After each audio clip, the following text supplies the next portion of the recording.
हम लोग श्रीमद् भगवद गीता के 17वें अध्याय के पहले श्लोक को देख रहे हैं। देखिए, पिछले अध्याय में दैवी और आसुरी गुणों का वर्णन हुआ, लोगों का स्वभाव का वर्णन हुआ। तो दैवी मतलब सात्विक स्वभाव, और वह मोक्ष के अनुकूल होता है। और आसुरी मतलब राजसिक तामसिक स्वभाव। तो वो तो यानी जो राजसिक तामसिक स्वभाव के व्यक्ति हैं वह ज्ञान के अधिकारी हैं, उनको ज्ञान नहीं दिया सकता। क्यों? क्योंकि वो लेना नहीं चाहते। क्यों? क्योंकि वो जानते हैं ज्ञान में है वो उनका ज्ञान किस प्रकार का है, इतने को मार दिए मैंने, इतना मेरा पैसा आ गया, ये सब ज्ञान है उनको, ये पैसा मेरा है, इतना इदम अद्या मया लब्धम इदम प्राप्ति मनोरथम इत्यादि हम सुनते आए हैं कि मतलब सब जानकारी उनको, कितना अकाउंट में पैसा है, इतना बना लिया है, इतना आगे बढ़ा लेंगे, इतनों को मार दिया, आगे मार देंगे, ये सब ज्ञान उनका रहता है। और 1, 2, 3 श्लोक में 16वें अध्याय में हमने दिव्य गुणों का वर्णन सुना, जो कि मोक्ष के अधिकारी होते हैं, अर्थात वह भगवान के द्वारा दिए गए ज्ञान के अधिकारी होते हैं।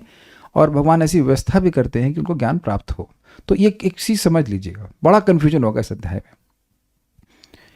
सात्विक लोग भगवान की, शास्त्र की बात को स्वीकार करते हैं, और वह पहले सात्विक होते हैं क्योंकि अपने वर्णाश्रम के नियमों का पालन कर रहे हैं, शुद्ध हो रहे हैं, और वह भक्तों की संगति में आकर शास्त्र भगवद गीता भागवतम को सुन करके दिव्य श्रद्धा से युक्त हो जाते हैं। यानी कि जो भगवान कृष्ण की, भगवान विष्णु की उपासना कर रहा है, भक्तों की संगत में आकर शास्त्र से सुन करके, तो उसकी श्रद्धा है निर्गुण श्रद्धा। वो है सात्विक, एंट्री पॉइंट सात्विक है वो। भक्तों की संगति में आकर के वह व्यक्ति दिव्य श्रद्धा से युक्त हो जाता है। क्या भाई? श्रद्धा मतलब इच्छा कि मुझे भगवान की भक्ति प्राप्त करने के लिए भक्ति करनी है। सिंपल, वेरी सिंपल, तो सबको समझ में आ गया। अब जो लोग सात्विक होते हैं लेकिन शास्त्र को त्यागे रहते हैं, शास्त्र को नहीं सुन रहे होते हैं, तो वह लोग देवताओं की पूजा करते हैं। तो आप उम्मीद है कि समझ गए होंगे अंतर। सात्विक हैं लेकिन अगर भक्तों की संगत में आ गए, शास्त्र को सुने, तो भगवान विष्णु की उपासना करेंगे और निर्गुण हो जाएंगे। लेकिन जो सात्विक रह गए और शास्त्र का नहीं सुनते रहे, शास्त्र को त्यागे हुए हैं, तो ऐसे लोग सात्विक होंगे या राजसिक होंगे, तामसिक होंगे, वो अलग अलग हिसाब से मतलब भजन करेंगे, लेकिन वह निर्गुण नहीं हो सकते। इस पॉइंट को यहाँ समझ लीजिएगा, फिर आगे की बात हम पढ़ाते हैं। तो हम वापस 16वें अध्याय के आखिरी श्लोक को देख रहे थे, जहाँ पे भगवान ने कहा, सॉरी आखिरी नहीं, ये मिस्टेक हो गया, 16.23 होना चाहिए ना। यह शास्त्र विधि मुत्सृज्य, भगवान ने कहा, यह शास्त्र विधि मुत्सृज्य वर्तते काम कारतः न स सिद्धिमवाप्नोति न सुखम न पराम गतिम। यह जो व्यक्ति शास्त्र अर्थात वेद की विधि अर्थात अनुशासन को त्याग देता है, वर्तते काम कारता, और केवल काम इच्छा की पूर्ति के लिए ही व्यक्ति कार्य करता है, न स सिद्धिम, वह सिद्धि को हृदय की शुद्धि रूपी सिद्धि को प्राप्त नहीं करता है, इसलिए सुख नहीं मिलता है, और परागति की तो बात ही क्या, ये तो क्लियर हो गया। तो ये हो गया आसुरी स्वभाव के लोग। अब यहाँ अर्जुन प्रश्न करते हैं, जो कि एक प्रश्न बड़ा मोनोफाइड मतलब बनता है प्रश्न, कि लोग इस जगत में देखे जाते हैं कि वह शास्त्र नहीं सुन रहे हैं, लेकिन असुर भी नहीं, वो धर्म आचरण कर रहे हैं, देखा देखी। तो वो क्या है, उनकी स्थिति क्या है? यहां बड़ा सुंदर शब्द है निष्ठा। निष्ठा means where are they fixed. कैसे मैं समझाऊं? Well, just I use करताल. These are 2 points. Okay. This is असुर. मान लीजिए ये असुर है और ये देवता हैं, तो ये लोग बीच में कहाँ हैं? क्या ये देवता हैं, ये असुर हैं, या आपने कहा देव असुर ए बच्चा? तो अब ये लोग असुर लोग शास्त्र को सुनते ही नहीं और केवल कामाचरण करते हैं, इंद्रिय तृप्ति करते हैं, वो किसी पूजा वूजा नहीं करते, कोई ईश्वर नहीं है, पूजा याद रखना चाहिए, वो किसी की पूजा नहीं कर रहे हैं। समझ आ गया? लेकिन एक केस ये बन रहा है कि शास्त्र नहीं सुन रहे हैं, शास्त्र को सुनना, समझना और उसके जो नियम है उनको पालन करने में परेशानी होती है ना। अब भाई देखिए, हमसे ये सब नहीं हो पाएगा कि अब बाथरूम जाओ, वॉशरूम जाओ, उसके बाद स्नान करो, हमसे नहीं हो पाएगा। तो सुना है उसने, लेकिन उसको करना नहीं चाहता है। लेकिन लोगों की देखा देखी वह कुछ पूजा आदि करता है, तो वो क्या है, उसकी स्थिति क्या है, उसकी निष्ठा, मतलब where is he fixed, what is his situation. जैसे बोलते हैं ना, हमारा घर इस दो बिल्डिंग के बीच में, तो कौन सी बिल्डिंग के बीच में है? क्या असुर कहा जाएगा? क्या उसको देवता कहा जाएगा? क्या कहा जाएगा? क्या ये प्रश्न आप समझ पा रहे हैं? तो प्रश्न में पहले समझा दे रहा हूं। अर्जुन का प्रश्न ये है कि जो लोग शास्त्र की विधि को त्याग दिए लेकिन श्रद्धा से युक्त होकर यजन करते हैं, और वो श्रद्धा कैसे आती? अब पापा जी ने कहा, चाची ने कहा, ताऊ ने कहा, इस प्रकार से दूसरों का देखा देखी करते हैं, तो उनकी क्या स्थिति है? क्या उनको देवता कहा जाएगा? क्या उनको असुर कहा जाएगा? कि देवता का कौन सा गुण नहीं है? देवता मतलब शास्त्रीय विधि को स्वीकार करके भगवान का यजन करते हैं, तो शास्त्र की विधि को त्याग दिए हैं। और असुर का कौन सा गुण नहीं है? अब केवल कामाचरण नहीं कर रहे हैं, कुछ यजन करते हैं, कुछ श्रद्धा कर रहे हैं, कुछ तपस्या भी कर रहे हैं, तो उन्हें क्या कहा जाएगा? प्रश्न समझ में आएगा तो श्लोक आपको ये अच्छा लगेगा और पूरा अध्याय अच्छा लगेगा। तो इसलिए ये कंफ्यूजन नहीं होना चाहिए। प्रश्न क्या है, कुछ समझा पाएंगे आप हमको? बोलिए। जो शास्त्र की विधि को त्याग चुके हैं पर फिर भी कुछ पूजा करते हैं, कुछ यजन कर रहे हैं, तो उनकी क्या गति होगी? यस, इसको मैं आज शाम के श्लोक से भी समझा दूंगा भागवतम में। उसमें बड़ा दिक्कत हुआ। यज्ञ में क्या क्या होता है पता नहीं, सुरुक, सवा और ईड़ा, इनका ईड़ा पिंगला, हमने कहा वो नहीं, ईड़ा वो, और उसके बाद क्या क्या नाम था उसमें, अजीब अजीब से नाम थे वो सब। कुछ कुशा तो है, और भी बहुत सारी चीज़ आप देखना, आप लोग पढ़ के आना, कुछ समझ में नहीं आएगा। आज शाम की क्लास में कुछ भी समझ में नहीं आएगा कुछ एक्सप्लेन भी नहीं कर पाएंगे यज्ञ में क्या क्या चीज़ें होती हैं। तो अब उसका कौन झमेला करे? आप देखेंगे कि आपकी शादी में, मतलब जिसकी शादी हुई है, मतलब उसमें एक पंडित जी बैठे थे बस, और जो कि यज्ञ में 4 पंडित बैठने चाहिए। तो बाप की शादी कैसी हुई? दैवी शादी हुई कि आसुरिक शादी? क्या कहेंगे? कहने का मतलब है कि लोग यज्ञ, मतलब शास्त्र को तो पढ़ नहीं रहा है, उसके बाद व्यक्ति बस अपना कुछ मन गणन तरीके से कुछ कार्य कर रहा है। मन गणन भी नहीं कहना चाहिए, आचरण, मतलब दूसरे का आचरण देख करके, उसने भी शास्त्र नहीं पढ़ा है, उससे पूछो कहाँ पढ़ के आया? नहीं, कुछ नहीं, ऐसे मम्मी ने बता दिया। तो ऐसे कोई पूजा कर रहा है तो क्या वह असुर है? ये प्रश्न है। क्योंकि पिछले अध्याय से ऐसा प्रतीति हो गई कि भाई अब 2 ही प्रकार के लोग हैं, असुर और देवता। देवता वो जो शास्त्र मानते हैं, असुर शास्त्र नहीं मानते। किसी बीच की कैटेगरी वाले भी हैं जो शास्त्र जानते हैं लेकिन मानते नहीं है। तो देखते हैं क्या है। बहुत सुंदर श्लोक है और बहुत ध्यान से आपको सुनना होगा क्या बातें हो रही। अर्जुन उवाच ये शास्त्र विधि मुत्सृज्य यजन्ते श्रद्धयान्विताः, ये शास्त्र विधि मुत्सृज्य यजन्ते श्रद्धयान्विताः, तेषां निष्ठा तु का कृष्ण सत्वमाहो रजस्तमः, तेषां निष्ठा तु का कृष्ण सत्वमाहो रजस्तमः। आपने ये श्लोक को कंपेयर कीजिएगा 16.23 से। यह शास्त्र विधि मुत्सृज्य वर्तते कामकारतः। तो यहाँ पे पहली लाइन कॉमन है, ये शास्त्र विधि मुत्सृज्य, लेकिन काम कारता वर्तते ना, यजन्ते श्रद्धान, यजन कर रहे हैं, श्रद्धा से युक्त होकर कर रहे हैं। असुर लोग अश्रद्धा से करते हैं, उन्हें कोई यज्ञ में मतलब नहीं, खाली प्रसिद्धि के लिए कर रहे हैं। लेकिन ये लोग श्रद्धा से युक्त होकर कर रहे हैं। ये शास्त्र विधि मुत्सृज्य यजन्ते श्रद्धयान्विताः, ये शास्त्र विधि मुत्सृज्य यजन्ते श्रद्धयान्विताः, तेषां निष्ठा तु का कृष्ण सत्वमाहो रजस्तमः, तेषां निष्ठा तु का कृष्ण सत्वमाहो रजस्तमः। बोलिए। अर्जुन उवाच ये शास्त्र विधि मुत्सृज्य यजन्ते श्रद्धयान्विताः, ये शास्त्र विधि मुत्सृज्य यजन्ते श्रद्धयान्विताः, तेषां निष्ठा तु का कृष्ण सत्वमाहो रजस्तमः, तेषां निष्ठा तु का कृष्ण सत्वमाहो रजस्तमः।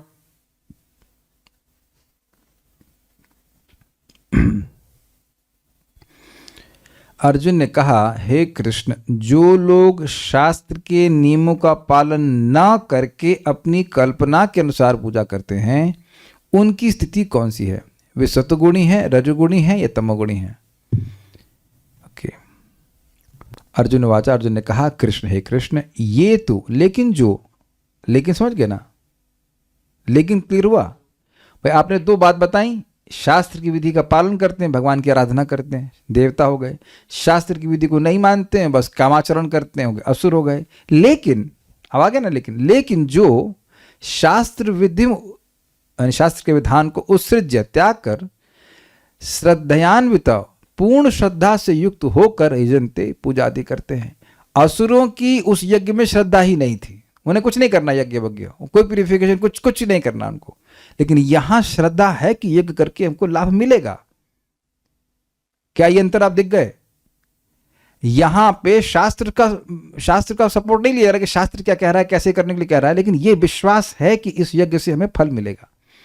असुर को यज्ञ से फल नहीं प्राप्त करना, अगर एक फल प्राप्त करना है तो वो ये है कि यजंती नाम यज्ञस्ते, उनका नाम हो जाए कि हम भाई सोम यज्ञ में दीक्षित हो गए। Is it okay? या नाम मात्र का यज्ञ जिसमें कोई विधि विधान नहीं है। दंभेना अविधि पूर्वकम, दंभ के द्वारा भाई हल्ला हो जाए कि बहुत बड़े याज्ञिक हैं, तो वहां कोई श्रद्धा नहीं थी। ये तो क्लियर है ना? ठीक है। तेषाम यानी उनकी निष्ठा, तो प्रभुपाद ने इसका अनुवाद रखा है श्रद्धा, और श्रद्धा भी है, और आप देखेंगे अनुवाद में प्रभुपाद ने स्थिति शब्द रखा हुआ है, तो उसके दो अर्थ हैं। निष्ठा का आप जानते हैं अर्थ होता है फिक्सिडनेस यानी श्रद्धा, स्ट्रांग श्रद्धा, और दूसरा अर्थ है कहाँ है वो, उनकी स्थिति क्या है, वेयर आर दे फिक्स्ड। देवता और असुर का एक मतलब एक स्पेस है, उसके बीच में कहाँ स्थित होते हैं, ये बात वो कहते हैं। का मतलब कौन सी है, उनकी स्थिति कौन सी है, या उनकी श्रद्धा कौन सी है। सत्वम सात्विकी है, आहो, आहो का मतलब यहाँ पे बोलना नहीं है, आहो मतलब अथवा रजहतम राजसीय तामसीय। बलदेव विद्याभूषण पाद कहते हैं ये 3 का विभाजन नहीं है, 2 का विभाजन है। सात्विक है या राजसिक तामसिक है। आप अनुवाद पढ़े तो आपको ऐसा लगा होगा सात्विक है कि राजसिक है कि तामसिक है, लेकिन नहीं, सात्विक है या राजसिक तामसिक है। देयर आर 2 कैटेगरीज, सात्विक एंड अथवा राजसिक तामसिक, ऐसे करके है। कितना एक श्लोक पे विचार करते हैं। इस श्लोक को तो बहुत ध्यान से सुनना होगा, तब समझ में आएगा, पूरा अध्याय तभी समझ में आएगा। अर्जुन ने कहा ये शास्त्र विधि मुत्सृज्य, जो लोग शास्त्र की विधि को त्यागते हैं परंतु यजन्ते श्रद्धयान्विता, लेकिन श्रद्धा से युक्त होकर यजन करते हैं, वो अश्रद्धा से यज्ञ नहीं करते हैं। तेषाम निष्ठा तु का कृष्णा, उनकी निष्ठा अर्थात उनकी स्थिति या उनकी श्रद्धा हे कृष्ण कैसी है। सात्वम सात्विक है, आहो अथवा राजसिक तामसिक है, रजस्तमः। श्लोक क्लियर हो गया, अर्थ देखते हैं।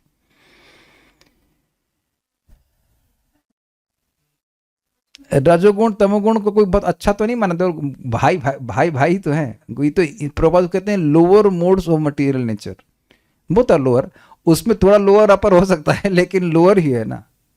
सात्विक को देखिए, समझने का प्रयास कीजिए। सात्विक व्यक्ति का सतोगुण जो है वह आत्म साक्षात्कार प्रदान नहीं कर सकता है लेकिन बाधा नहीं देता है।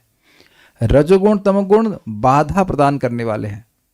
रजोगुण व्यक्ति को क्रोधी लोभी बनाता है, लोभ, रजोगुण से लोभ उत्पन्न होता है और तमोगुण से क्रोध उत्पन्न होता है और काम भी उत्पन्न होता है। तो आपने सुना था काम क्रोध और लोभ ये नरक के द्वार हैं। सतोगुण से ज्ञान की वृद्धि होती है, तो वो बांधता, मतलब एटलीस्ट आपके आत्म साक्षात्कार को रोकता नहीं है। आलस भी, यस श्रीधरी।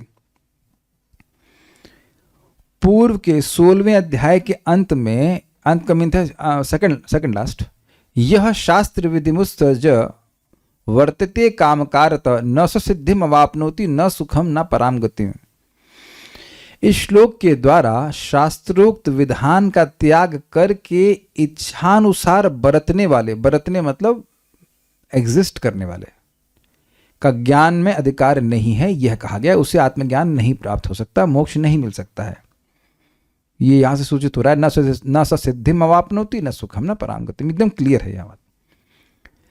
वहां शास्त्र विधि का त्याग करके इच्छा अनुसार नहीं किंतु श्रद्धा पूर्वक आचरण करने वालों का क्या ज्ञान में अधिकार है अथवा नहीं, यह जानने की इच्छा से अर्जुन ने पूछा। ये समझ में आया वहां का मतलब, वहां मतलब जब भगवान ने ये कहा तो वहां मतलब उस पॉइंट पर अब अर्जुन यह प्रश्न करते हैं कि शास्त्र विधि का त्याग करके इच्छानुसार यानी कामना के अनुसार नहीं चल रहा है, अपितु श्रद्धा पूर्वक आचरण करने वालों का। शास्त्र त्याग दिया है, शास्त्र की विधि को त्याग दिया है, लेकिन उसकी श्रद्धा है किसके ऊपर, कुछ लोग आचरण कर रहे हैं जिन जिन अन्य लोगों ने भी शास्त्र को त्यागा हुआ है, लेकिन वो आचरण कर रहे हैं कुछ। अब कहाँ से वो आचरण उत्पन्न हुआ हमको नहीं पता, लेकिन लोक आचरण कहते हैं। देखा देखी लोग भगवान कृष्ण की पूजा करते हैं, देखा देखी कभी, वो तो अच्छी बात है कर लें, देखा देखी लोग देवताओं की पूजा तो देखा देखी खूब चलती है। अग्रीड।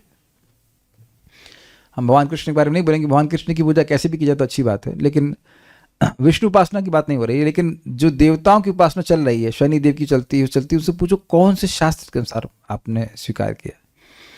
आप शिव जी की बात करिए, गणेश जी की बात कीजिए, किसी की भी बात कीजिए, कितने लोग अगर यहाँ पे जो भी लोग हैं देवताओं की उपासना कर भी रहे थे, तो कौन लोग शास्त्र पढ़ करके अमुक देवता की उपासना करते थे? Please raise hands. सभी लोग हाथ खड़ा कर रहे हैं। अच्छा, क्या क्या शास्त्र पढ़ते थे आप लोग? कोई हाथ नहीं खड़ा कर रहा है। समझ में आ रहा है कि नहीं आ रहा है? अच्छा चलिए, प्लीज रेज हैंड्स, कितने लोग देवताओं की उपासना करते थे? 1 2 3 4 4। आप तो करवाती भी थी। 5। इधर भी कहाँ, अब लोग के हाथ खड़े हो रहे, कह रहे सब लोग यार जाड़े में कहाँ आप हाथ खड़ा करवा रहे हैं। तो आप समझ रहे हैं कि अब मैं पर पूछूं, उस टाइम अगर मैं आपसे सीधी प्रीचिंग करने आता और पूछता कि आप शिव जी की उपासना क्यों करते हैं, तो आप कहते कि मैंने शिव पुराण में पढ़ा है। कितने लोग शिव पुराण को पढ़ करके शिव जी की उपासना करते हैं? बाकी सब लोग हाथ नीचे कीजिएगा। अब नेक्स्ट क्वेश्चन आ रहा है, शिव पुराण को पढ़ करके कितने लोग शिव जी की पूजा करते थे? पुष्प सिंगल माता जी कह रही पढ़ती थी, नहीं वो भी नहीं कह रही हैं, तो सब ने हाथ नीचे कर लिया। यानी कि आपने मम्मी को, ताई को, चाची को देख करके पूजा आप करते थे। अब आप समझ में आ गई, हमारे बारे में प्रश्न किया जा रहा है।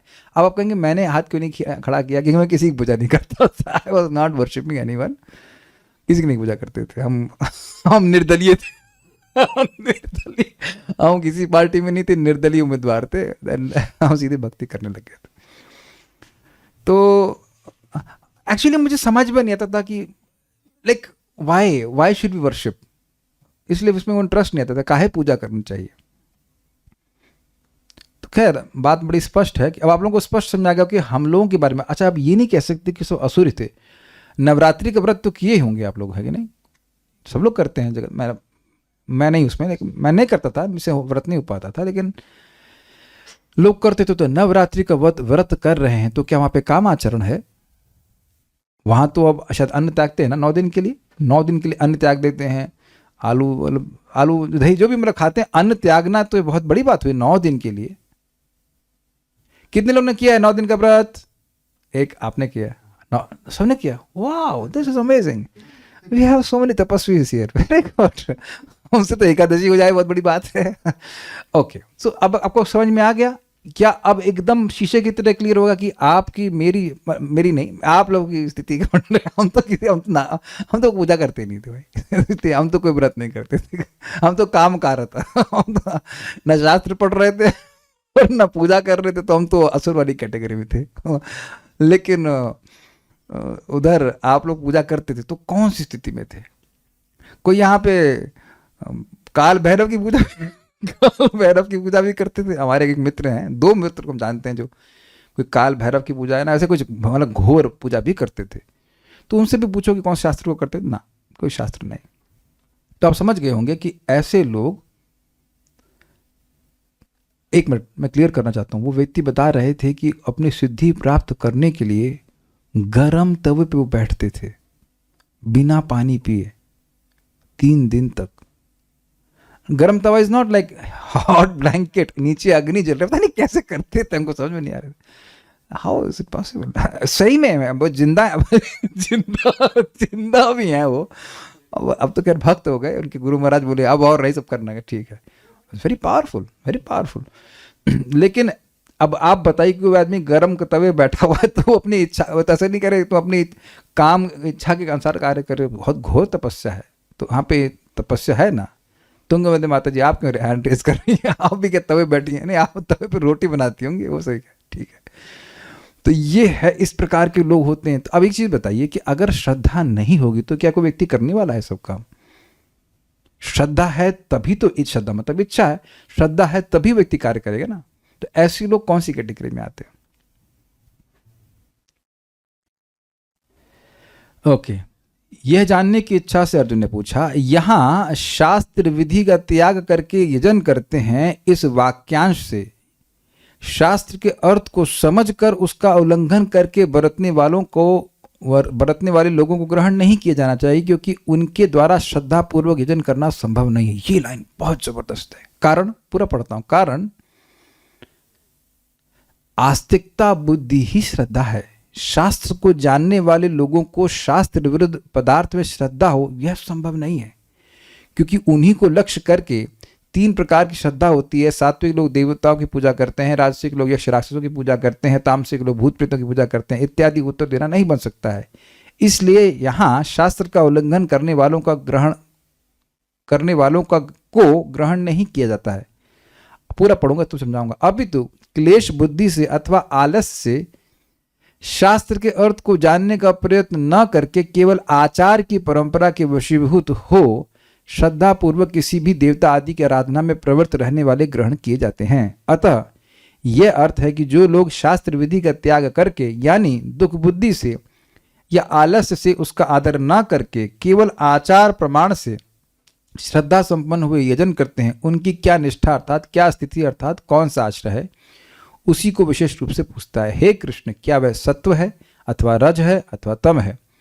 भाव यह है कि उनकी वैसी देव पूजा आदि प्रवृत्ति सत्वगुण के आश्रित है अथवा रजगुण के आश्रित है या तमोगुण के आश्रित है। पहले तो मैं सब समझाता हूं बात हुई क्या। देखिए यहां से शुरू करते हैं। यहां शास्त्र विधि का त्याग करके देखिए पॉइंट क्या है। जो व्यक्ति नाम की महिमा को समझा है, हरि नाम की महिमा को भागवतम से समझा है, अगर वो कहे कि मैंने समझ लिया है, तो क्या अब और अन्य देवताओं का वो जप करेगा?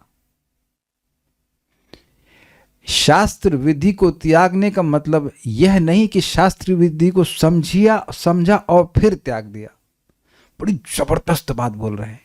जिसको ये समझ में आ गया, बहुत सिंपल सी बात, जिसको समझ में आ गया, जैसे फॉर एग्जाम्पल कि एक छोटी छोटी बात कि एक पाप को काटने के लिए 12-12 साल के प्रायश्चित लगते हैं, बड़े कठोर कठोर। और अब व्यक्ति यह सुना कि महान पापी भी क्यों ना हो, अनजान में भी भगवान का नाम बोलता है, तो उसके करोड़ों करोड़ों जन्मों के पाप नष्ट हो जाते हैं। अब आप पहुंच जाइए वहां जहां आप बिल्कुल भक्ति नहीं करते थे, बिल्कुल आप न्यूट्रल हो जाइए, निर्दलीय हो जाइए। तब आपके सामने 2 बातें शास्त्र की रखी जा रही हैं कि मान लीजिए हमारा उद्देश्य, फॉर एग्जाम्पल मेरा उद्देश्य नहीं, मेरा पर्पस है कि मुझसे कुछ पाप हो गया, मुझे पाप अपना नष्ट करना है, मुझे पाप को खत्म करना है। तो आपके पास 2 बातें आई कि आप एक प्रायश्चित कीजिए, कोई देवोपासना कीजिए, कोई कर्म कांड कीजिए, और दूसरी तरफ शास्त्र कह रहा है कि वह एक ही नाम अनंत जन्म के पाप को नष्ट कर देता है। तो आप बताइए क्या कर रहे हैं? आप बताइए आप करोगे क्या? आप हरि नाम। हम अभी भक्ति की बात कर ही नहीं रहे हैं। जिसको ये समझ में आ गया तो वह तो भगवान का नाम ही करेगा ना। अच्छा, मान लीजिए यज्ञ की बात करी जाए, चलिए पुण्य कमाने की है, तो पाप नाश करने की बात है, पुण्य कमाने के लिए भी व्यक्ति करता है। तो अब अगर कोई सुन ले, क्या सुन ले वो? गोकोटि दानम ग्रहणे खगस्या प्रयाग गंगोदक कल्पवास यज्ञायुतम मेरु सुवर्ण दानम गोविंद कीर्तेर्न समम शतांशहि, कि करोड़ों करोड़ों गायों को दान देने से सूर्य ग्रहण के समय और गंगा जी के तट पर तीर्थवास का जो लाभ होता है, वह ब्रह्मा जी के पूरे दिन तक वास करे। पहले वो जिए तो सही, लेकिन फिर भी वास करे। इतने समय में तो रोटी देने वाले लोग भी मर जाएंगे, नहीं? बट एनी हाउ, अगर आप आगे कैसा पुण्य कमा सको और हजारों हजारों यज्ञों में प्रॉपर ब्राह्मणों को मेरु पर्वत के समान स्वर्ण दान करे, तो वो भी भगवान का नाम एक बार बोलने के 100वां अंश के पुण्य के बराबर भी नहीं है। हरे कृष्णा कृष्णा कृष्ण हरे हरे, हरे राम राम राम हरे हरे। तो फिर निर्दलीय उम्मीदवार बन जाएं। अब आप बताइए क्या करेंगे? वो गाय इकट्ठी करेंगे या आप सोना इकट्ठा करेंगे या इत्यादि इत्यादि।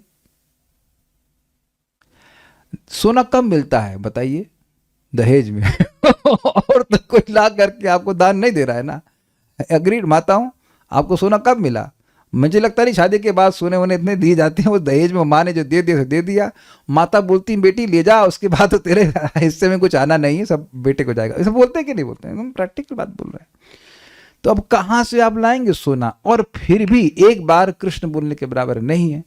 तो अब अगर आपने ये दोनों बातें समझ ली, ये श्लोक समझ लिया, तब काहे आप अन्न पुण्य करेंगे। मैं ये नहीं कह रहा हूँ कि आप गायों को सेवा नहीं करिए, मैं नहीं कह रहा हूँ, वो तो भक्ति का अंग है। लेकिन बात यह है कि पुण्य की दृष्टि से अगर देखा जाए तो आप हरि नाम करेंगे, यानी कि जो शास्त्र को सुन लिया, शास्त्र को सुना है, समझा है, तो वह तो भगवान की भक्ति ही करेगा।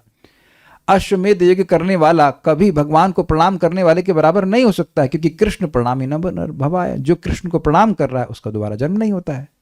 जैसे भगवान स्वयं कहते हैं, स्वर्गाप वर्ग मद धामा कथनचित यदि वांछति मद भक्ति लभते अंजसा। मेरा भक्त बड़ी आसानी से स्वर्ग प्राप्त कर सकता है, मोक्ष प्राप्त कर सकता है, मेरा धाम प्राप्त कर सकता है यदि वह चाहता है। और जो भी साधन अन्य हैं, यज्ञ दान तपस्या जो कुछ भी है, वो सारे जो कुछ दे सकते हैं और वो जो नहीं दे सकते वो सब भगवान का नाम प्राप्त करा देता है। मैं अब आप लोग को समझाने का प्रयास कर रहा हूं कि जिसको ये बात समझ में आ जाएगी वो फालतू फंड के यज्ञ नहीं करेगा। Is it all okay? तो शास्त्र विधि मुत्सृज्य मतलब जो शास्त्र को जान करके त्यागा, ये अर्थ नहीं आएगा। अर्थ यह है कि आलस्य से जो शास्त्र कभी सुने ही नहीं, उनको उसमें कोई रुचि नहीं, ये श्रीधर स्वामी का अर्थ है, और अन्य अर्थ भी आएंगे। लेकिन शास्त्र विधि मुत्सृज्य मतलब उनको नहीं करना, और शास्त्र सुनना ही नहीं। काहे गीता क्लास नहीं जाना, गीता क्लास में नहीं जाना, गीता क्लास में जाएं या भागवत में जाएं, नाम की महिमा सुने, इसमें उनको निरा आलस है, वो कुछ नहीं है। तो क्या करेंगे? पापा ने जो बोला है। ये ऐसे भी लोग मुझे मिले हैं थोड़े हमारे छोटे से प्रीचिंग करियर में, कि वे गीता को बिल्कुल नहीं सुनना चाहेंगे, लेकिन जो चाचा ने कह दिया है, देखो इस्कॉन वालों का प्रसाद कभी नहीं खाना, ऐसा लग रहा है कि हम लोग अपने को भोग लाके खिलाते हैं। कृष्ण का प्रसाद है बिल्कुल। अब आप समझ गए ना? मेरे सामने घटना है, बढ़िया रबड़ी बना के दिया जाए, कौन व्यक्ति प्लीज रेज हैंड कि अगर मैं रबड़ी बना के दूं और आप लोग न खाएं, कौन खाना नहीं चाहेगा? बताओ, देखें कौन। आई नो, वेरी नाइस रबड़ी। अभी तो बैन लगा हुआ है, सैंक्शन लगे हुए, नहीं तो very nice rabri, we learn in IIT, very nice. तो रबड़ी बना के उसको दे रहा था, नहीं लिया, हमारे चाचा ने मना किया। तो ऐसे आप समझ गए, चाचा के आचरण को फॉलो कर रहे हैं, इस्कॉन वाले दिमाग खराब कर देंगे। कुछ खिला देते हैं, कुछ मिला देते हैं, उसकी श्रद्धा है लेकिन नेगेटिव वे में। शास्त्र क्या कह रहा है? भगवान आपका प्रसाद खाने मात्र से माया से मुक्त हो जाते हैं, और ये भाई साहब प्रसाद ही नहीं ग्रहण करना चाहते। अब क्लियर हो गया, क्योंकि अपने चाचा की बात मानते हैं। चाचा का आचरण क्या है कि विष्णु प्रसाद नहीं ग्रहण करना है। ऐसे ही भतीजे का भी आचरण है कि अब प्रसाद नहीं ग्रहण करना। शास्त्र क्या कह रहा है? प्रसाद ही ग्रहण करना है।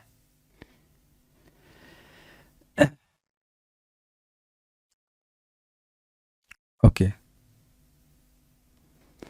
तो उम्मीद है कि आप समझ गए होंगे। लेकिन अब शास्त्र को नहीं पढ़े हैं, इसका मतलब यह नहीं कि वे कोई यज्ञ नहीं करते। यजन आदि करते हैं, पूजा करते हैं, लेकिन वह कैसे करते हैं? आचार परंपरा, ये गुरु शिष्य परंपरा की बात नहीं कर रहे हैं। कहाँ लिखा था? आ गया था ना? हाँ, ये लाइन में समझा पाया था आपको। शास्त्र को जानने वाले लोगों को शास्त्र विरुद्ध पदार्थ में श्रद्धा हो, यह संभव नहीं है। ये सबको समझ में आ गया? बहुत मजेदार बात है। इसके एग्जाम्पल मैंने 3-4 आपको दिए। We may fall millions of times, but we can not have faith that anyone except Krishna is god. इसीलिए प्रपात कहते हैं बात को कि भाई कोई भक्त का कुछ भी हो, लेकिन अगर उसको यह विश्वास है कि कृष्ण भगवान है, गीता भागवत के अनुसार 40% उसका जीवन परफेक्ट है।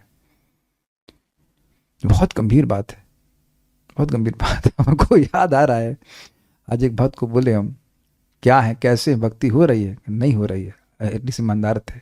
जब हो रहा, नहीं हो रहा, कीजिए। तो आज, कल बोला था तो आज 2 माला किए। तो उनको कोई व्यक्ति बोल दिया, ये तुम्हारे जो गले में कंठी है ना, उसकी वजह से तुम्हारा, जो तुम जप कर रहे हो ना, उसकी वजह से तुम्हारा बिजनेस डाउन जा रहा है। बेचारे जब भी छोड़ दिए, कंठी उतार दी। अब इसका मतलब है कि शास्त्र सुने तो है, लेकिन उनको भी डाइजेस्ट नहीं हुआ, अभी धीरे धीरे से वापस आ रहे हैं। You can not be happy without chanting, I don't know what is the point. लेकिन तो उन लोगों पर ये प्रश्न अर्जुन का उन लोगों पर नहीं जा रहा है जो शास्त्र को समझ करके त्यागे हैं, नहीं, क्योंकि जो शास्त्र को समझ लिया वह अब उसकी श्रद्धा तो भगवान में ही जाएगी, ये तो क्लियर हो गया। तो ये उन लोगों के लिए प्रश्न है जो शास्त्र को पढ़ते ही नहीं, आलस में पढ़े रहते, ना गीता में आएंगे ना भागवत में आएंगे, बस अपने चाचा चाची ताई वटेवर, इधर संतोषी माता का व्रत फॉर एग्जाम्पल, तो किसी ने बता दिया करना शुरू कर देते हैं। ठीक है, ये बात है। तो उसमें भी भेद हैं, उसमें सात्विक है, राजसिक है और तामसिक है।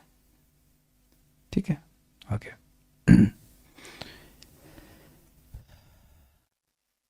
यहां थे ना हम लोग, कहां थे? आचरण प्रमाण से श्रद्धा संपन्न हुए यजन करते हैं, मतलब पूर्ववर्ती उनके लोगों ने कैसे किया उसका बात देखा देखी करके वे पूजा करते हैं। जैसे मैंने समझाया था कि शिव जी की पूजा बहुत से लोग करते हैं क्योंकि मम्मी करती थी, हम भी इसीलिए करने लगे, मतलब जो लोग करने लगे। और हाँ, मंगलवार को क्यों जाना चाहिए मंदिर में, लड्डू मिलता है। ऐसे परंपरा।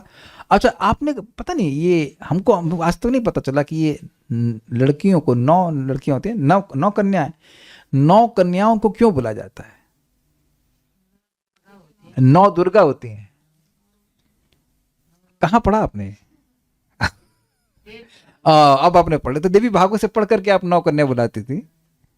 एटलीस्ट मैं अपने घर में भी देखा करते हुए, लेकिन ये कोई हमको देवी भागवत का नाम भी नहीं रखे कि देवी भागवत में से लिखा है। और अगर देवी भागवत में लिखा है तो यही लिखा है कि वो रिफाइंड ऑयल का हलवा बना के खिलाओ दुर्गा जी को और उसके बाद 10-10 रुपये कटा दो। हम गए, घर में गए तो हम बड़ा क्रोध, हमने कहा सबको 100-100 रुपये देंगे। अरे दुर्गा जी आई हैं, ऐसे नॉट, या तो आप दुर्गा जी मत मानिए, ये 10 रुपये देंगे दुर्गा जी को, 10 रुपये देंगे। दिख रहा है कि कोई श्रद्धा नहीं। अब मैं देखिए, मैं उस अनुष्ठान के खिलाफ नहीं बोल रहा हूँ, मैं क्या किसके खिलाफ बोल रहा हूँ समझ रहे हैं? ये जो अश्रद्धा से दिया जा रहा है कि कटाओ इनको, जल्दी से खत्म करो, तो वहाँ पे कोई शास्त्र का कोई विचार नहीं है, ऐसे ही करते हैं। मेरा खुद का अनुभव है, साधु जीवन में हमने देखा कि जो भक्तों के घर में प्रसाद पाने जाते थे, भक्त कितने श्रद्धा से प्रसाद खिलाते हैं, फिर दान देते हैं। उनका विश्वास है कि वैष्णव हैं, इनकी सेवा करके हमको आशीर्वाद मिलेगा। ये सब बात वो शास्त्र से सुनते हैं, है कि नहीं? तो ये उसलिए बुद्धि बिल्कुल अलग प्रकार से, आप किसी भक्त को दान करते हैं, किसी भक्त की सेवा करते हैं, तो ये विश्वास है कि भाई भजन कर रहा है, इसके भजन में सहायता करेंगे तो हमको भी लाभ मिलेगा, भगवान का आशीर्वाद मिलेगा। दिस ऑल बैक्ड बाय शास्त्र, इज इट नॉट? भगवान स्वयं कहते हैं कि मेरे भक्तों के मुख में अगर कोई भोजन दिया जाता है तो मुझे बहुत प्रिय होता है। अग्नि भी मेरा मुख है लेकिन मुझे उतना प्रिय नहीं है। अग्नि में अगर आहुति दी जाती उतना प्रिय नहीं लगता जितना मेरे भक्तों के मुख में आहुति दी जाती। भागवत में 2 बार बोल रहे हैं। तो जब हम भक्तों को प्रसाद ग्रहण करा रहे हैं तो ये शास्त्र के आधार पर है। अग्रीड? यस। तो हम देख रहे हैं कि वो मम्मी ने किया, चाची ने किया, ऐसे करके रहता है। और बहुत जगह तो ये परंपरा लुप्त भी हो जाती है। अगर कुछ मतलब मॉडर्न एजुकेशन आ जाती है तो वो लोग कहेंगे भाई क्या कर रहे हैं, क्या मतलब हुआ, ये क्यों खिलाया जाए इनको? ठीक है, तो खैर हम बात ये कर रहे थे कि जो केवल आचार प्रमाण से श्रद्धा संपन्न हुए जन करते हैं, उनकी क्या निष्ठा अर्थात क्या स्थिति है, क्या वो सात्विक गुण में है या रजोगुण तम गुण में है।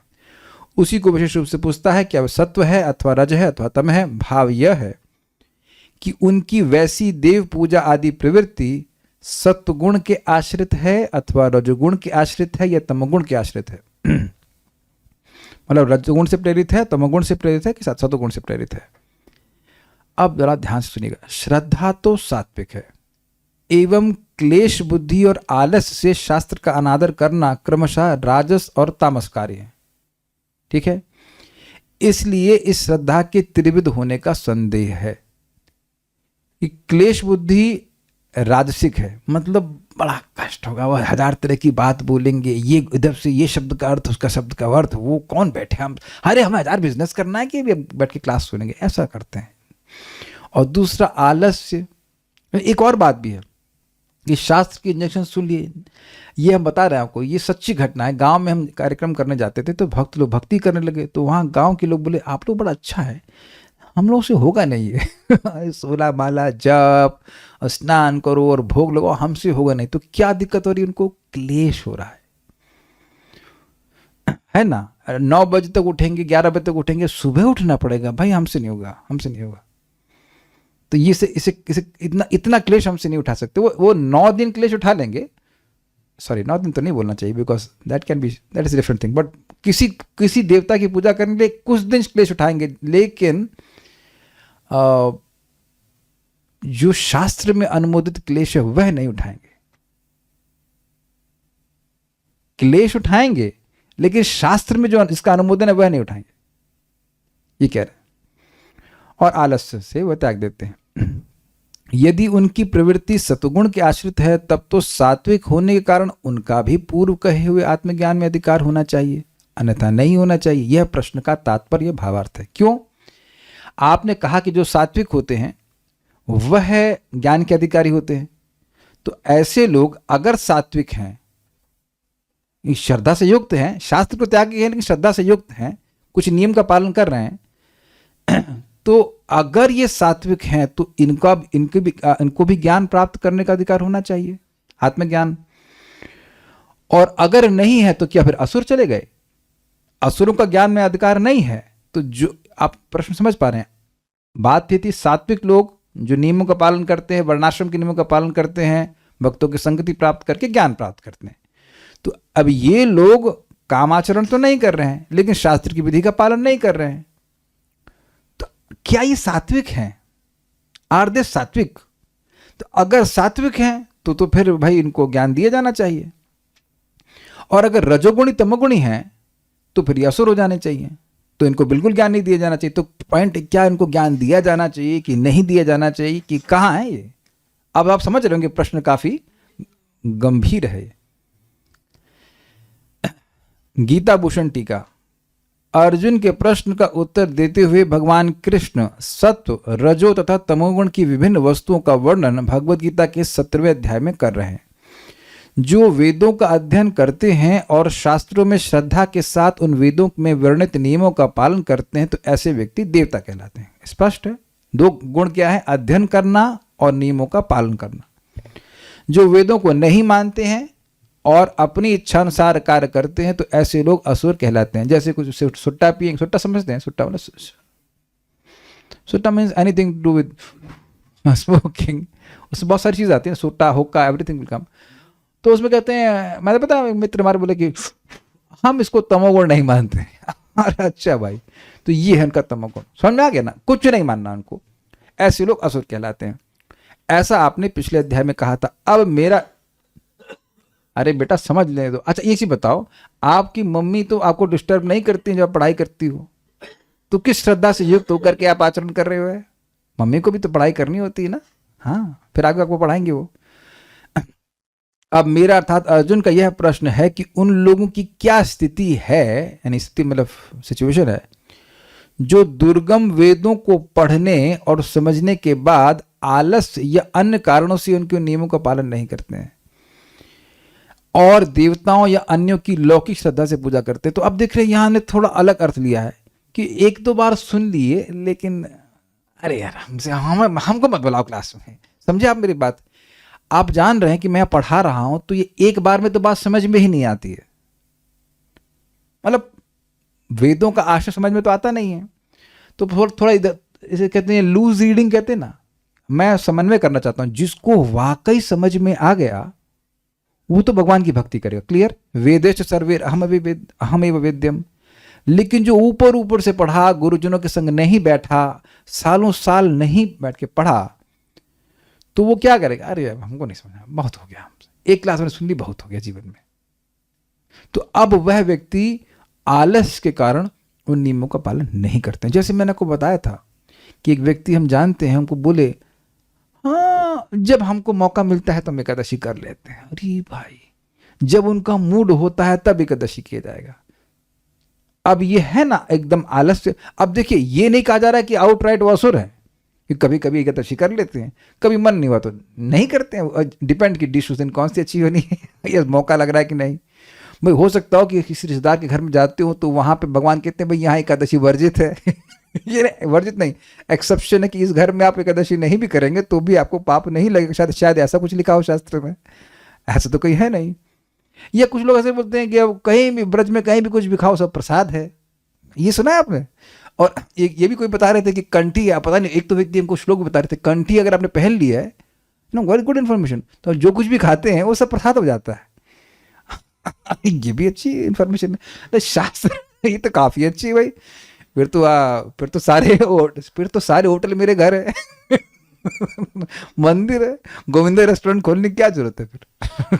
खाओ और सब प्रसाद हो जाता है। तो अब ये कहाँ से आया? इस शास्त्र से नहीं आया, ये आलस्य से आया। भाई भोजन बनाओ, भोजन के बाद भगवान को अर्पण करो, नहाओ धो, ये सब कौन करेगा यार, कौन करेगा? तो यद्यपि सुन भी लिया है उसने, पॉइंट है, यद्यपि सुन भी लिया है कि भगवान को भोग लगाना चाहिए, तो क्या सब भोग लगाने लग जाएंगे? अरे कौन है? अरे 5 मिनट भी, एक भक्त विरोध में कह रहे थे, रखो थाली बजाओ ताली। कहने का मतलब है कि तुम 5 मिनट भी भगवान को ना दो, कम से कम भगवान के सामने रखो तो सही, भगवान को देखने का तो मौका दो कि देखे क्या बना है। रखो ताली बजाओ ताली। इतना तो करो, लेकिन आप देखेंगे कि इतने में भी आलस आता है। लेकिन यहाँ उन लोगों की बात हो रही है कि अब दुर्गम वेदों को पढ़ने में, समझने में बहुत आलस आता है उनको। कौन समझे सब छोड़ करके, और देवताओं की, अन्यों की, अन्य मतलब यक्ष राक्षस भूत प्रीतों की लौकिक श्रद्धा से पूजा करते हैं। लौकिक श्रद्धा समझते हैं? लोक आचरण से, बगल वाला उस देवता की पूजा करता है, ये वाला उस देवता की पूजा करता है, ऐसा सुन सुना करके पूजा करते हैं। तो दैवी और आसुरी व्यक्तियों के मध्य उनकी क्या निष्ठा अर्थात स्थिति है, ये तो स्पष्ट है। दोनों के बीच में क्या है, जिनका वर्णन पहले हुआ। यदि वे शास्त्रों पर ध्यान नहीं देते हैं, परंतु श्रद्धा से युक्त होकर किसी की उपासना करते हैं, असुर किसी की उपासना नहीं करते हैं, और ये करते हैं, उन्होंने सत्व, रजो या तमोगुण में से किसका आश्रय लिया हुआ है? आहो शब्द मध्य में आया है, जो 2 प्रकार के चुनावों को इंगित करता है, सतोगुण या रज तथा तमोगुण। समझ गए? 3 चुनाव नहीं है, 2 ही चुनाव है, सात्विक है या रजोगुणी तमोगुणी है। सारार्थ वर्षनी। हाँ, अर्जुन के प्रश्न के उत्तर में श्री भगवान ने सात्विक, राजसिक और तामसिक वस्तु के विषय में बताया है। आप आगे अध्याय में सुनोगे। अर्जुन पूछते हैं, अच्छा, आसुर सर्ग यानी उत्पत्ति के विषय में बताने के बाद उसके उपसंहार में आपने कहा कि जो लोग शास्त्र विधि का उल्लंघन कर स्वेच्छाचार में प्रवृत्त होते हैं, वे सिद्धि, सुख अथवा परम गति नहीं प्राप्त करते हैं। गीता 16:23। यहां मैं यह प्रश्न करता हूं कि जो शास्त्र विधि का उल्लंघन कर स्वेच्छाचार में प्रवृत्त होते हैं, किंतु काम के भोग से रहित तथा श्रद्धा युक्त होकर यजन्ते अर्थात तपोयज्ञ, ज्ञान यज्ञ, जप यज्ञ आदि का अनुष्ठान करते हैं, उनकी निष्ठा अर्थात स्थिति क्या है, अर्थात आलंबन यानी सहारा क्या है? वह सत्व है अथवा रज अथवा तम? यह कृपा पूर्वक बताएं। थोड़ा समझिए इसको। और ये क्या कहते हैं? कह रहे हैं ये कि शास्त्र विधि का त्याग कर दिया, अब वो कार्य अपने अनुसार ही कर रहा है या अन्य लोग के अनुसार कर रहा है। सब लोग ग्रुप में ही मिल करके शास्त्र को त्याग दिए हैं। ठीक है, लेकिन वह कुछ इंद्रिय संयम कर रहा है, लेकिन वो अपने अनुसार इंद्रिय संयम कर रहा है। कुछ जप कर रहा है, कुछ यज्ञ कर रहा है, लेकिन अपने अनुसार कर रहा है। इसके एग्जाम्पल मैं आपको देता हूं, कई बार दिया हूं, अब तो बेचारे मर गए। वेद मंदिर लिखा था घर के सामने, ब्राह्मण थे, अवस्थी जी थे वो। तो क्या उनकी अवस्था थी? वो सुबह 4 बजे उठेंगे, स्नान करेंगे, पूरा धोती कुर्ता पहनेंगे, वो यज्ञ करेंगे, लेकिन वो अकेले ब्राह्मण थे, जबकि यज्ञ में तो 4 ब्राह्मण होते हैं। अरे कम से कम कोई तो यज्ञ करो जिसमें कुछ आए ब्राह्मण। नहीं, कभी नहीं दिखे। और धारणा क्या है? ईश्वर है ही नहीं। तो कुछ श्रद्धा थी, कुछ तो थे, वो कुछ कर रहे थे, हैड सम फेथ। इससे भाई घर में पवित्रता आती है, सुना होगा आपने, यज्ञ करने से पवित्रता आती है, ये आता है, वाइब्रेशन अच्छे आते हैं। Whatever that means। धुआं। और हम लोग सोचते हैं बड़े पवित्र हैं, इत्यादि इत्यादि। तो और मांस वक्त तो बिल्कुल नहीं खाने का मतलब है। तो अब इंद्रिय संयम है, ऐसा नहीं कि भोगों में लगे हुए हैं, लेकिन वह स्वेच्छाचार के अनुसार है, वह शास्त्र की विधि के अनुसार नहीं है। शास्त्र तो ये कह रहा है, अगर आप कहो कि आप आर्य समाजी हो, वेद को मानने वाले, तो वेद तो भगवान का गुणगान कर रहा है। वेदेश सर्वे हम एव वेद्य। तो आप भगवान का ही खंडन कर रहे हो, तो ये शास्त्र की विधि का उल्लंघन हुआ कि नहीं हुआ? आप आज शाम की क्लास में आप देखना, भागवत हम लोग पढ़ेंगे कैसे यज्ञ का हर वस्तु, हर अवयव भगवान के ही शरीर से प्रकट हुआ है। तो जो तुम्हारे सारे यज्ञ को स्पॉन्सर कर रहे हो, उनसे बोलो कि वो हैं ही नहीं। मान लीजिए आप किसी को डोनेशन कुछ दें और वो फीस्ट करे, कोई किसी ने डोनेशन दिया, अरे कोई है ही नहीं भाई, अपने आप से आ गया, तो कितना बुरा लगेगा बताइए। तो ये शास्त्र की विधि का उल्लंघन हुआ कि नहीं। भोक्ताराम यज्ञ तपसाम सरे, यज्ञों का भोक्ता भगवान श्री कृष्ण है, ये शास्त्र की विधि है। और यहां यज्ञ पूरा जीवन करते करते हो गया, और उसके बाद यही कंक्लूजन ड्रॉ किया जा रहा है कि ईश्वर है ही नहीं। तो शास्त्र की विधि का उल्लंघन हुआ कि नहीं हुआ। लेकिन अब सुबह 4 बजे कोई अगर उठ करके स्नान, 4 बजे यज्ञ करते थे, तो हमारा आप समझ लीजिए कि पहले उठ जाते होंगे, तो यहां कुछ इंद्रिय संयम है या नहीं है, इज इट नॉट ओके। और पूरा जीवन वो ऐसा कर रहे हैं, ये सब लोग स्वीकार कर रहे हैं कि भाई टाइम से सो जाना, और मतलब कुछ भोजन भी सात्विक ही रखते थे, प्याज लहसुन का मुझे नहीं पता, लेकिन मांस तो नहीं खाते थे, और स्वाभाविक सी बात है। और सुबह सुबह ऐसा कोई भी दिन नहीं था, वी वुड एक्चुअली अप्रिशिएट, ऐसा कोई दिन नहीं था कि वह सुबह उठ करके यज्ञ ना करते हो। सॉरी, इंग्लिश कहते हैं इम्पेकेबल रिकॉर्ड, एक भी दिन ऐसा नहीं था कि वह रोज सुबह उठ करके यज्ञ ना करते हो। तो क्या वहां इंद्रिय संयम है कि नहीं है? बिल्कुल है, लेकिन इसका कोई शास्त्र प्रमाण नहीं है, क्योंकि वह, मतलब सुबह उठने के बारे में नहीं बोल रहा हूं, जिस प्रकार से वह यज्ञ कर रहे थे ईश्वर को खंडन करके, यह स्वेच्छाचरण था। क्लियर हुआ। तो ऐसे लोग सात्विक हैं, राजसिक हैं, तामसिक हैं, क्या है, ये बात बोल रहे हैं। अब हम पंडित जी को असुर तो नहीं कह सकते, ऐसी दृष्टता तो हम नहीं कर सकते हैं, लेकिन अब वो देवता भी नहीं हैं, क्योंकि वे भगवान को तो खंडन कर रहे हैं। तात्पर्य 4th अध्याय के 39वें श्लोक में कहा गया कि किसी विशेष प्रकार की पूजा में निष्ठावान व्यक्ति क्रमशः ज्ञान की अवस्था को प्राप्त होता है। जरा श्लोक ढूंढेंगे भाई, कौन सा श्लोक है? 4.39, और शांति तथा संपन्नता की सर्वोच्च सिद्धावस्था तक पहुंचता है। क्या बोला गया है? हाँ, श्रद्धावान लभते ज्ञानम तत्परः संयतेन्द्रिया, ज्ञानम लब्ध्वा परम शांतिम अचिरेणादि गच्छति। जो श्रद्धावान है, वो श्रद्धावान लभते ज्ञानम, वह ज्ञान को प्राप्त करता है। तत्परः संयतेन्द्रिय, और भगवान के परायण रहता है, उनकी सेवा में लगा रहता है और इंद्रियों को संयम करता है। तो श्रद्धावान लभते ज्ञानम तत्परः संयतेन्द्रिय, ज्ञानम लब्ध्वा, ज्ञान को प्राप्त करके परम शांतिम अचिरेणादि गच्छति, वह परम शांति को बड़ी आसानी से प्राप्त करता है।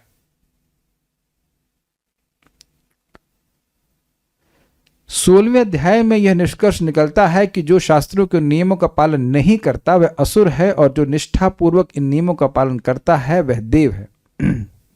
अब यदि कोई ऐसा निष्ठावान व्यक्ति हो जो ऐसे कतिपय यानी कुछ नियमों का पालन करता हो जिनका शास्त्रों में उल्लेख ना हो, तो उसकी स्थिति क्या होगी?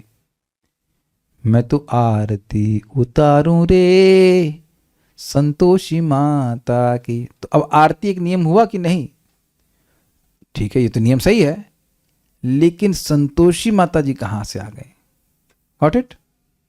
तो ये देवी हैं कि पूतना की फैमिली में है? कौन है? मतलब देवी से मतलब जो ये आंटी जी आरती कर रही हैं, क्या वो देवी हैं कि वो असुरानी है? असुर कहना तो बड़ा खराब लगेगा, और देवता से इसलिए रिजेक्ट हो गई क्योंकि वो शास्त्र नहीं मान रही हैं। असुर तो आप नहीं कह सकते हैं। अगर हम ही लोग कहते हैं असुर चलो हरे कृष्णा करो, जो भक्ति नहीं कर रहे, तो बराबर है असुर कहाँ है? असुर कैसे लग रहे तुमको? असुर तो नहीं कह सकते। ओके, आई थिंक मैंने पता है इस चीज को बार 1 2 3 4 बार समझा रहा हूँ, 4 टीकाओं में समझाया ताकि बात दिमाग में घुसे, क्योंकि ये प्रश्न इतना ईजी नहीं समझने में। ठीक है, अर्जुन के इस संदेह का स्पष्टीकरण कृष्ण द्वारा होना है। क्या वे लोग जो किसी व्यक्ति को चुनकर उस पर किसी भगवान के रूप में श्रद्धा दिखाते हैं, सतो रजो या तमोगुण में पूजा करते हैं, क्या ऐसे व्यक्तियों के जीवन की सिद्धावस्था प्राप्त हो पाती है? वेरी इंपॉर्टेंट, क्योंकि श्रद्धा तो है, तत्पर भी हैं, इंद्रिय संयम भी कर रहे हैं, लेकिन शास्त्र के अनुसार नहीं कर रहे हैं। क्या वे वास्तविक ज्ञान प्राप्त करके उच्चतम सिद्धावस्था को प्राप्त हो पाते हैं? उत्तर तो बड़ा स्पष्ट, नहीं कर पाते, लेकिन प्रश्न है।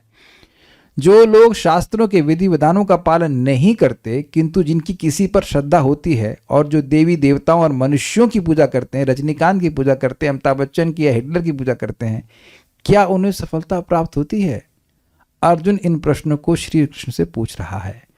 सफलता का डायमेंशन समझ लेना चाहिए। सफलता मतलब व्यक्ति इस जगत से निकल करके भगवान के पास चला जाए। तो ऐसा तो ऑब्वियसली है कि नहीं मिलने वाला है, लेकिन प्रश्न यहाँ पे किया जा रहा है।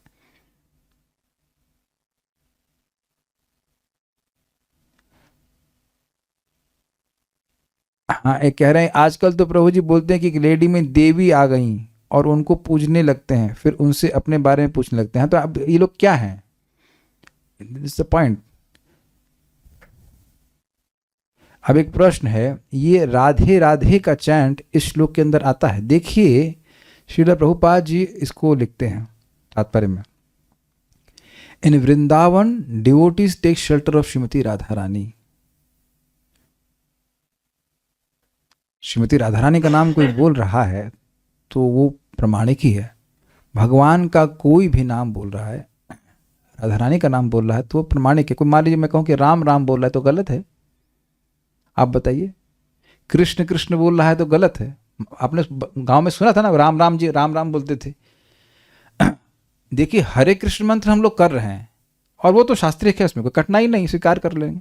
लेकिन कोई राधा बोल रहा है, कोई कृष्ण बोल रहा है तो वह गलत नहीं बोल रहा है। एवं व्रतः स्व प्रिय नाम कीर्त्य। परम पूज्य राधा गोविंद महाराज इस बात को समझा रहे थे कि जिस व्यक्ति को, जिस भक्त को जो नाम भगवान का प्रिय लगे, कृष्ण बोल रहा है कृष्ण कृष्ण कृष्ण कृष्ण कृष्ण, गोवर्धन धारी से बोल रहा है तो उसी से सारा ज्ञान प्रकाशित हो जाएगा। जो पॉइंट बोला जा रहा है भक्तों के द्वारा वो ये है कि शास्त्रों में हरे कृष्ण मंत्र दिया है, इसमें राधा रानी का नाम भी है, कृष्ण का भी नाम है, तो why we change for something else. हमें आचार्यों ने ऐसे समझाया है। अब कोई राधे राधे बोल रहा है तो बहुत अच्छा कार्य कर रहा है। यहां परम पूज्य वृंदावन चंद्र महाराज बहुत सुंदर कटाक्ष किए। हाँ, गुड मॉर्निंग अच्छा है लेकिन राधे राधे खराब है। Very nice comment. अब जो बड़ा अमेजिंग है, you can say good morning है ना, राधे राधे बोल देना गड़बड़ है। तो अब भक्त लोग, हम लोग हरे कृष्णा बोलते हैं, राधा रानी का भी नाम है, हरा और कृष्ण का भी नाम है, लेकिन ये नेगेटिव भावना आने लग जाए कोई राधे राधे बोल रहा है तो ये गलत हो जाएगा। देवीम प्रकृति माश्रिता, राधा रानी का आश्रय लिए हैं तो ठीक है जी। अन्य लोग क्या कर रहे हैं हम नहीं, हमें कुछ कहना चाहिए ना। भगवान का नाम बोल रहे हैं, राधा रानी का नाम बोल रहे हैं, अच्छा है, खत्म हो गई बात। 9.25 में जो देवताओं की पूजा का डिस्क्रिप्शन है वो क्या शास्त्रों के अनुसार है? हाँ ना, हाँ भगवान स्वयं बोल रहे हैं ना। ये क्या श्लोक थे वो, ये प्यन्य देवता भक्ता यजन्ते श्रद्धयान्विता तेपि मामे व कौन्तेय यजन्ते अविधि पूर्वकम। श्लोक है ना इस प्रकार से कि जो लोग अन्य देवताओं की पूजा करते हैं वो भी मेरी ही पूजा करते हैं लेकिन वो अविधि से पूजा करते हैं। लेकिन अब एक प्रश्न है कि क्या देवताओं की पूजा शास्त्रीय वर्णन नहीं है? वो है, लेकिन वहां पे अविधि का मतलब क्या है? अविधि का मतलब है कि यह मोक्ष प्रदान करने वाली नहीं है। जो लोग सोच रहे हैं कि देवता भगवान से अलग हैं वो और देवताओं की पूजा कर रहे हैं तो उनको मोक्ष नहीं मिलेगा, लेकिन ये नहीं कि वो शास्त्र को ही छोड़ दिए हैं। Is it okay? लेकिन अगर वाकई शास्त्र पढ़ रहा है, शास्त्र मतलब वेद पढ़ रहा है, तो वेद तो सीधे भगवान की बात बता रहा है ना। वेद एटलीस्ट भगवान की तरफ ले जाना चाहता है। ये बात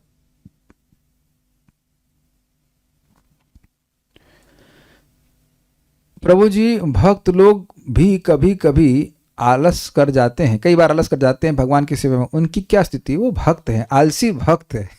वो रहेंगे भक्त ही। उनसे अगर मान लो वो सुबह नहीं उठ पाए, अबे उठ, मान लो गिरिवान पकड़े, उठ उठ 7 बज गया है, अच्छा बता भगवान कौन है, तब भी वही बोलेगा कृष्ण भगवान है, फिर सो जाएगा लेकिन बोलेगा यही कि वो कृष्ण भगवान है।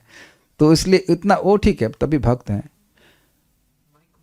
जो गुरु परंपरा में प्रमाणित रूप से प्राप्त हुआ है वह तो श्रेष्ठकर ही होगा ना, बजाय स्वेच्छा से भगवान का नाम लेना। अरे स्वेच्छा से या कैसे से? स्वेच्छा से कहाँ ले रहे हो? तो हमको नियम बताया गया तब तो नाम बोल रहे हैं, नहीं तो स्वेच्छा से कहाँ नाम बोल रहा है कोई व्यक्ति। लेकिन देखिए आप ये बताइए कि अब चलिए हम आपको बात बताना, सिंपल सी बात। अजामिल की कहानी तो सब जानते हैं, वो सुनाने की जरूरत नहीं है। तो क्या वह एकदम मंत्र बोल रहा था, ओम नमो नारायणाय?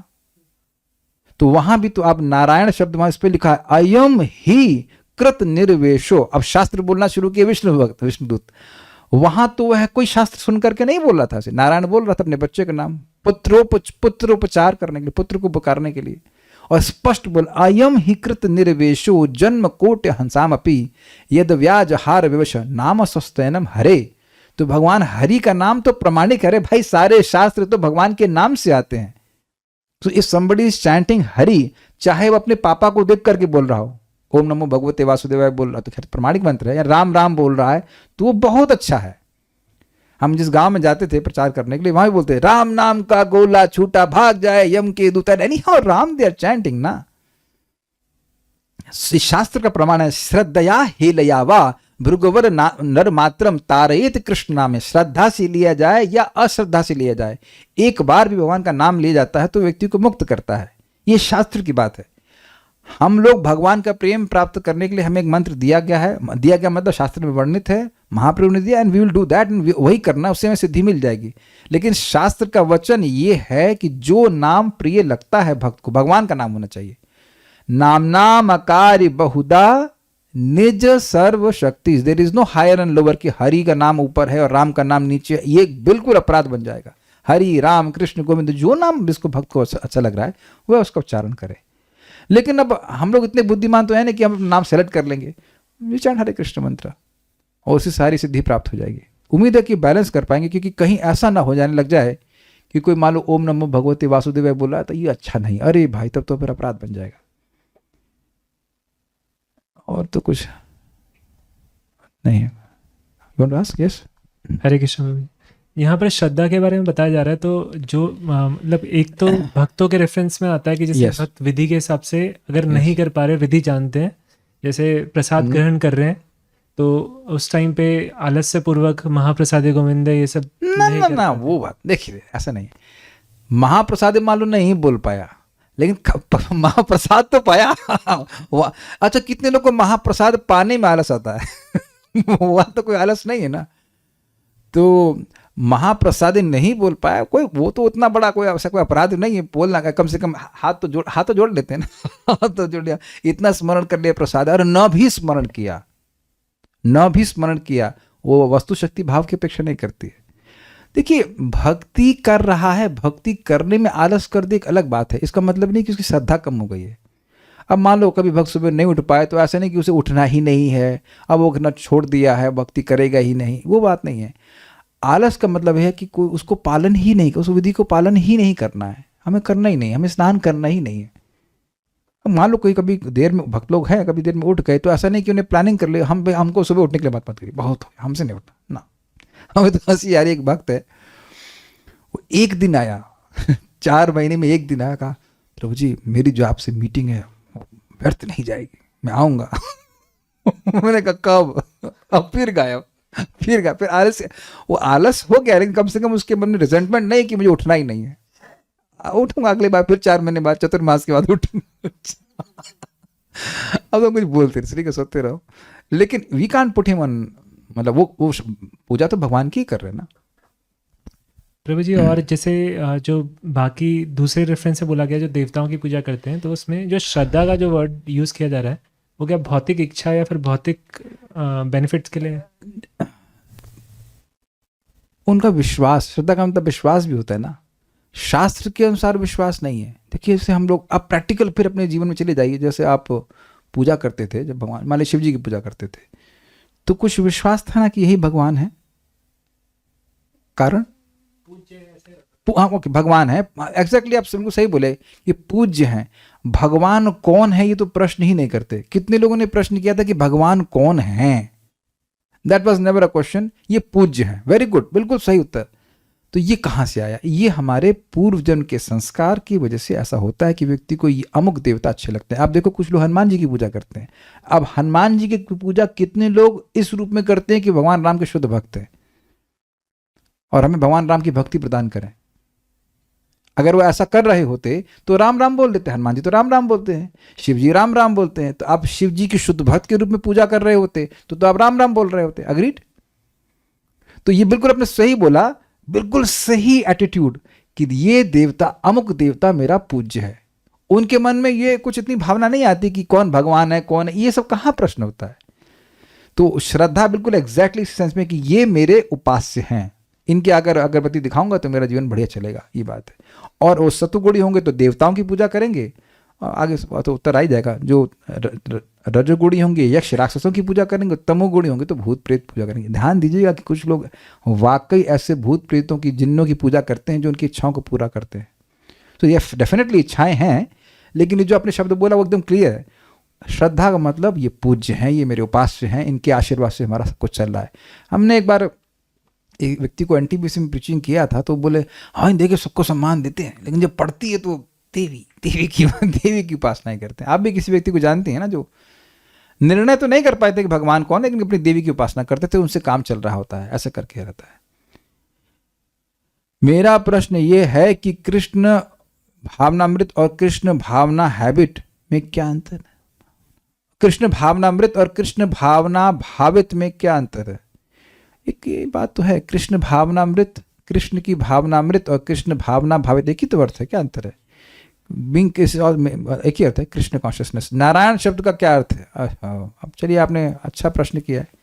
नर प्लस अयन, जो सभी नरों का आयन है, मतलब आश्रय है, एक अर्थ है। बाकी बहुत सारे अर्थ है, लेकिन बाकी एक और अर्थ है, नार और जल को कहते हैं, जो जल में शयन करते हैं, जल में आश्रय लेते हैं, नारायण इत्यादि। तो उम्मीद है कि प्रश्न समझ में आ गया होगा। एक बार श्लोक को देख लीजिए, उसके बाद हम छोड़ देंगे।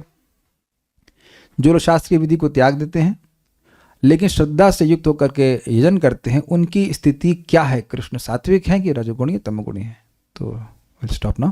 श्रीमद् भगवद गीता की जय, श्रील प्रभुपाद की जय, निताई गौर प्रेमानंदे।